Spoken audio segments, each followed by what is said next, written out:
Hi hello friends, நம்ம டிஎன்பிஎஸ்சிலேருந்து group two ஏ சர்வீஸுக்கான vacancies வந்து announcement பண்ணியிருக்காங்க. ஸோ அதனுடைய நோட்டிஃபிகேஷன் அண்ட் அதுக்கான அப்ளிகேஷன் எல்லா டீட்டெயிலும் தான் நம்ம கவர் பண்ண போகிறோம். ஸோ வீடியோவை ஸ்கிப் பண்ணாமல் பாருங்கள். அதே மாதிரி நம்மளுடைய சேனலை நீங்கள் இன்னும் சப்ஸ்கிரைப் பண்ணலாம், சீக்கிரம் சப்ஸ்கிரைப் பண்ணிக்கோங்க. இப்போ வீடியோக்குள்ளே போகலாம். ஃபஸ்ட்டு வந்து இம்பார்ட்டன்ட் டேட்ஸ்லேருந்தே நம்ம ஸ்டார்ட் பண்ணிடலாம். நோட்டிஃபிகேஷன் வந்து உங்களுக்கு 15th ஜூலையே வந்து அனௌன்ஸ்மெண்ட் பண்ணிட்டாங்க. ஸோ அன்னையிலேருந்தே நீங்கள் வந்து இந்த அப்ளிகேஷனை ஃபில் பண்ண முடியும். அதே மாதிரி உங்களுடைய அப்ளிகேஷன் க்ளோஸ் ஆகக்கூடிய லாஸ்ட் டேட் அப்படின்னு பார்த்தீங்கன்னா 13th ஆகஸ்ட்டோட முடியும் அப்படின்னு சொல்லியிருக்காங்க. அதுக்கப்புறம் நம்ம இந்த அப்ளிகேஷன் ஃபில் பண்ணும்போது சில எரர்ஸ்லாம் விடுவோம். அது அப்ளிகேஷன் வந்து கம்ப்ளீட் பண்ணதுக்கப்புறம் தான் அந்த ஐயோ அதை விட்டுருப்போமோ இது விட்டுருப்போமோ அங்கே டவுட் வரும். ஸோ அதுக்காண்டியே வந்து அவங்க அப்ளிகேஷன் கரெக்ஷன் விண்டோ பீரியட் அப்படின்னு சொல்லிட்டு ஒரு செப்பரேட் டேட் வந்து கொடுத்துருக்காங்க. அது வந்து உங்களுக்கு 18th ஆகஸ்ட்டில் இருந்து 20th ஆகஸ்ட் அப்படிங்கிற 2 நாள் வந்து அந்த விண்டோ ஓப்பனில் இருக்கும். ஸோ அந்த டைம் நீங்கள் போய் எடிட் பண்ணி உங்களுடைய டீட்டெயில் ஏதாவது தவறுதலாக கொடுத்துருந்தீங்கன்னா அதை மாற்றி நீங்கள் சப்மிட் பண்ணிக்க முடியும். அதுக்கப்புறம் உங்களுடைய ப்ரிலிம்ஸ் எக்ஸாம் வந்து இந்த குரூப் டிஏ குரூப் 2A சர்வீசஸ்க்கான டேட் அப்படின்னு பார்த்தீங்கன்னா 28th செப்டம்பர் வந்து இருக்கும் அப்படின்னு சொல்லியிருக்காங்க. ப்ரிலிம்ஸ்க்கு அப்புறம் உங்களுக்கு மெயின் எக்ஸாம் கண்டிப்பாக இருக்கும். அது ப்ரிலிம்ஸ் கிளியர் பண்ணும்போது உங்களுக்கு அந்த டேட் அனௌன்ஸ்மெண்ட் பண்ணுவாங்க அப்படின்னு நான் எக்ஸ்பெக்ட் பண்ணுறேன். அண்ட் இந்த எக்ஸாமினேஷனுக்கான ஏஜ் லிமிட் வந்து என்ன அப்படிங்கிறத பார்த்துடலாம். மினிமம் ஏஜ் லிமிட் அப்படின்னு பார்த்தீங்கன்னா உங்களுக்கு 18 இயர்ஸாக இருக்கணும். அதே மாதிரி மேக்ஸிமம் ஏஜ் லிமிட் வந்து 42 இயர்ஸ் இருக்கணும் அப்படின்னு அவங்க சொல்லியிருக்காங்க. ஆனால் இது வந்து ஒவ்வொரு போஸ்ட்டுக்கும் வந்து வேரி ஆகும். ஸோ அதுக்கான நோட்டிஃபிகேஷன் டீட்டெயில்ஸ் எல்லாமே வந்து நான் உங்களுக்கு டிஸ்கிரிப்ஷனில் கொடுத்துருவேன். அதை கிளியராக படித்து பார்த்ததுக்கப்புறம் அப்ளை பண்ணுங்கள். இந்த இதில் சில போஸ்ட்டுக்கு வந்து மேக்ஸிமம் ஏஜ் லிமிட்டே கிடையாது அப்படிங்கிறதும் இருக்குது. ஸோ நீங்கள் நோட்டிஃபிகேஷனை கிளியராக ரீட் பண்ணால் மட்டும்தான் அதனுடைய டீட்டெயில் உங்களுக்கு தெரியும். அடுத்து நம்ம பார்க்க போகிறது வந்து குவாலிஃபிகேஷன் தான் பார்க்க போகிறோம். இந்த குரூப் 2 குரூப் 2A சர்வீஸுக்கு உங்களுக்கு மினிமம் டிகிரி குவாலிஃபிகேஷன் இருந்தாலே அப்ளை பண்ண முடியும். அது எல்லா போஸ்ட்டுக்கும் அப்ளை பண்ண முடியுமா அப்படிங்கிறது வந்து ஒரு டவுட் தான். ஏன்னா நிறைய போஸ்ட்டுக்கு அவங்களுடைய குவாலிஃபிகேஷன் கொஞ்சம் டிஃபர் ஆகும். சில பேர் வந்து கிராஜுவேட் இருந்தால் அப்ளை பண்ணலாம், சில இது வந்து பிடெக் பிஇ முடிச்சிருந்தா அப்ளை பண்ணலாம், சில இது எல்எல்பி முடிச்சிருந்தா அப்ளை பண்ணலாம், சில இது வந்து டிப்ளமோ கோர்சஸ் முடிச்சிருந்தாலும் சில இது மாஸ்டர் டிகிரி முடிச்சிருந்தாலும் அப்ளை பண்ணுற மாதிரி இருக்கும். ஸோ அதனால் நான் கொடுக்க நோட்டிஃபிகேஷனை கிளியராக பார்த்துட்டு உங்களுக்கு உங்களுடைய குவாலிஃபிகேஷனுக்கு எந்த போஸ்ட் ஆப்டாக இருக்கோ அந்த போஸ்ட்டை அப்ளை பண்ணிங்கன்னா அது இன்னும் பெட்டராக இருக்கும் அப்படின்னே சொல்லுவேன். இப்போ அனௌன்ஸ்மெண்ட் பண்ணியிருக்கேன். இந்த குரூப் 2க்கு வந்து டோட்டலாக 645 போஸ்ட் வந்து அனௌன்ஸ்மெண்ட் பண்ணியிருக்காங்க. ஸோ குரூப் 2 சர்வீசஸில் டோட்டலாக வந்து உங்களுக்கு 11 டிபார்ட்மெண்ட்ஸ் உள்ள வருது. அதில் வந்து அசிஸ்டன்ட் இன்ஸ்பெக்டர் வந்து உங்களுக்கு 6 போஸ்ட்டும், அதேமாதிரி ஜூனியர் எம்ப்ளாய்மெண்ட் ஆஃபீஸருக்கு வந்து ஒரு போஸ்ட்டும், அதே ஜூனியர் எம்ப்ளாய்மெண்ட் ஆஃபீஸரில் டிஃப்ரெண்ட்லி ஏபிள் பர்சனுக்கு ஒரு போஸ்ட்டும் வந்து அனௌன்ஸ்மெண்ட் பண்ணியிருக்காங்க. அடுத்து 4வதாக பார்த்தீங்கன்னா ப்ரொஃபஷன் ஆஃபீஸர். இது வந்து child welfare and special service கீழே வருது. இதுக்கு 2 வேகன்சிஸ் இருக்குது. அதே மாதிரி ப்ரொஃபஷன் ஆஃபீஸர் வந்து பிரிசன் அண்ட் கொரெக்ஷன் சர்வீசஸ்க்கு வந்து 3 பொசிஷன் வந்து வேகன்சிஸ் இருக்குது அப்படின்னு சொல்லியிருக்காங்க. அதுக்கப்புறம் சப் ரிஜிஸ்டரில் வந்து கிரேட் 2க்கு 6 பொசிஷனும் இது வந்து ரிஜிஸ்ட்ரேஷனில் வருது.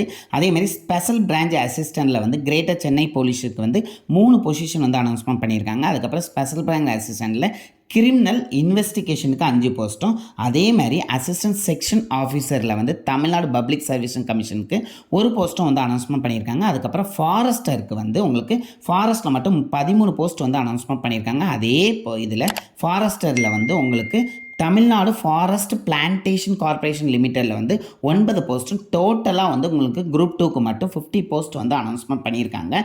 நெக்ஸ்ட்டு நம்ம பார்க்க போகிறது வந்து குரூப் 2A சர்வீசஸ். இந்த குரூப் 2A சர்வீஸ்க்கு டோட்டலாக 31 டிபார்ட்மெண்ட்லேருந்து வேகன்சிஸ் அனௌன்ஸ்மெண்ட் பண்ணியிருக்காங்க.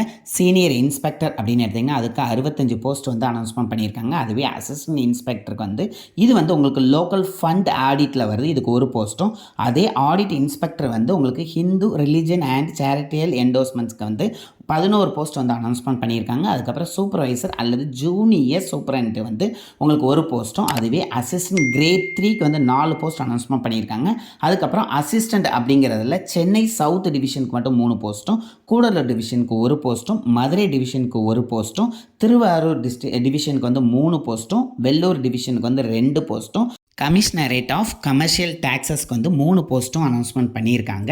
நெக்ஸ்ட்டு 7th பொசிஷனில் வந்து உங்களுக்கு சீனியர் ரெவன்யூ இன்ஸ்பெக்டருக்கு சென்னை டிவிஷனுக்கு மட்டும் 14 போஸ்ட் அனௌன்ஸ்மெண்ட் பண்ணியிருக்காங்க. இதுவே கூடலூருக்கு ஒரு போஸ்ட்டும், ஈரோடுக்கு 4 போஸ்ட்டும், அதே மாதிரி கள்ளக்குறிச்சிக்கு வந்து 3 போஸ்ட்டும், நீல்கிரிஸ்க்கு 4 போஸ்ட்டும், அதே மாதிரி ராமநாதபுரத்துக்கு 2 போஸ்ட்டும், தஞ்சாவூருக்கு வந்து 3 போஸ்ட், திருப்பத்தூருக்கு வந்து 3 போஸ்ட்டும், திருவள்ளூருக்கு 3 போஸ்ட்டும், வெள்ளூருக்கு 1 போஸ்ட்டும், அதே கமிஷனரேட் ஆஃப் ரெவன்யூ அட்மினிஸ்ட்ரேஷனுக்கு வந்து 2 போஸ்ட்டும் அனௌன்ஸ்மெண்ட் பண்ணியிருக்காங்க. அதுக்கப்புறம் வேரியஸ் டிபார்ட்மெண்ட்டில் அசிஸ்டன்ட் போஸ்ட் வந்து கால்ஃபர் பண்ணியிருக்காங்க. ஸோ ஓவராலாக உங்களுக்கு குரூப் 2A சர்வீசஸில் வந்து 595 போஸ்ட் வந்து கால்ஃபர் பண்ணியிருக்காங்க.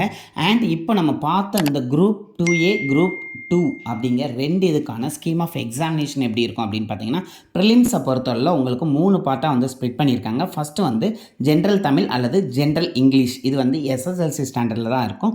டோட்டலாக பார்த்தீங்க அப்படின்னா 100 மார்க்கு கொஸ்டின் இருக்கும் அப்படின்னு சொல்லிட்டாங்க. அதே மாதிரி உங்களுக்கு செகண்ட் பார்ட்டில் ஜென்ரல் ஸ்டடீஸ் டிகிரி ஸ்டாண்டர்டில் 75 மார்க்ஸுக்கும், அதே மாதிரி ஆப்டிடியூட் அண்ட் மென்டல் எபிலிட்டி வந்து எஸ்எஸ்எல்சி ஸ்டாண்டர்டில் 25 மார்க்ஸுக்கும், டோட்டலாக கொஸ்டின் மேக்ஸிமே உங்களுக்கு 200 கொஸ்டின்ஸ் வரும். மேக்ஸிமம் மார்க்ஸ் அப்படின்னு பார்த்தீங்கன்னா 300 மார்க்ஸ் இருக்கும். உங்களுக்கு டியூரேஷன் வந்து 3 hours கொடுப்பாங்க. நீங்கள் குவாலிஃபை ஆகிறதுக்கு உங்களுக்கு 90 மார்க்ஸ் எடுத்தால் போதும் அப்படின்னு சொல்லியிருக்காங்க. ஸோ டோட்டலாக வந்து அப்ஜெக்டிவ் டைப்பாக தான் இருக்கும். நெக்ஸ்ட்டு வந்து உங்களுக்கு ப்ரிலிம்ஸ் முடிச்சிட்டிங்க அப்படின்னா மெயின் எக்ஸாமுக்கான பேப்பர்ஸ் எப்படி இருக்கும் அப்படின்னு பார்த்தீங்கன்னா, ஃபஸ்ட்டு பேப்பர் வந்து தமிழ் எலிஜிபிலிட்டி பேப்பர் வந்து கம்பல்சரி அப்படின்னு சொல்லிட்டாங்க. எஸ்எஸ்எல்சி ஸ்டாண்டர்டில் இருக்கும். இதுக்கு 100 மார்க்ஸுக்கு இருக்கும் அப்படின்னு சொல்லியிருக்காங்க. அதுக்கு 40 மார்க்ஸ் எடுத்தீங்க அப்படின்னா நீங்கள் குவாலிஃபை ஆகிடலாம் அப்படின்னு சொல்லியிருக்காங்க. பேப்பர் 2 பொறுத்தவரை ஃபுல் அண்ட் ஃபுல் ஜென்ரல் ஸ்டடீஸில் இருக்கும். இது டிகிரி ஸ்டாண்டர்டில் இருக்கும் அப்படின்னு சொல்லியிருக்காங்க. 300 மார்க்ஸ் இதுக்கு கொஸ்டின் வரும். ஸோ அதுக்கு நீங்கள் 90 மார்க்ஸ் எடுத்தீங்கன்னா குவாலிஃபை அப்படின்னு சொல்லியிருக்காங்க. இது குரூப் 2க்கு. குரூப் 2Aக்கான உங்களுக்கு மெயின் எக்ஸாம் எப்படி இருக்கும் அப்படின்னு பார்த்தீங்கன்னா, paper 1 as usual Tamil eligibility test தான் எஸ்எஸ்எல்சி ஸ்டாண்டர்டில் தான் இருக்க போகுது. பேப்பர் 2 பொறுத்தவரை உங்களுக்கு ஜென்ரல் ஸ்டடீஸ் ஒரு பார்ட்டாகவும் ஜென்ரல் இன்டெலிஜென்ஸ் அப்படின்னு 2 பார்ட்டாக பிரிச்சிருக்காங்க. ஜென்ரல் ஸ்டடீஸை பொறுத்தவரை டிகிரி ஸ்டாண்டர்டில் 150 கொஸ்டின்ஸ் கேட்பாங்க. ஜென்ரல் இன்டெலிஜென்ஸ் பொறுத்தவரை எஸ்எஸ்எல்சி ஸ்டாண்டர்டில் 50 கொஸ்டின்ஸ் வரும் அப்படின்னு சொல்லியிருக்காங்க. அதுக்கு மேக்ஸிமம் மார்க்ஸாக வந்து உங்களுக்கு 300 மார்க்ஸ் அப்படின்னு சொல்லியிருக்காங்க. 3 hours டெஸ்ட் இருக்கும். 90 மார்க்ஸ் கண்டிப்பாக எடுக்கணும். ஸோ அப்போ தான் நீங்கள் எலிஜிபிள் அப்படின்றாங்க. டோட்டலாக வந்து உங்களுக்கு 200 கொஸ்டின்ஸ் இருக்கும் அப்படின்னு சொல்லியிருக்காங்க. இதுவும் கம்ப்யூட்டர் பேஸ்டு டெஸ்ட்டாக தான் இருக்க போகுது.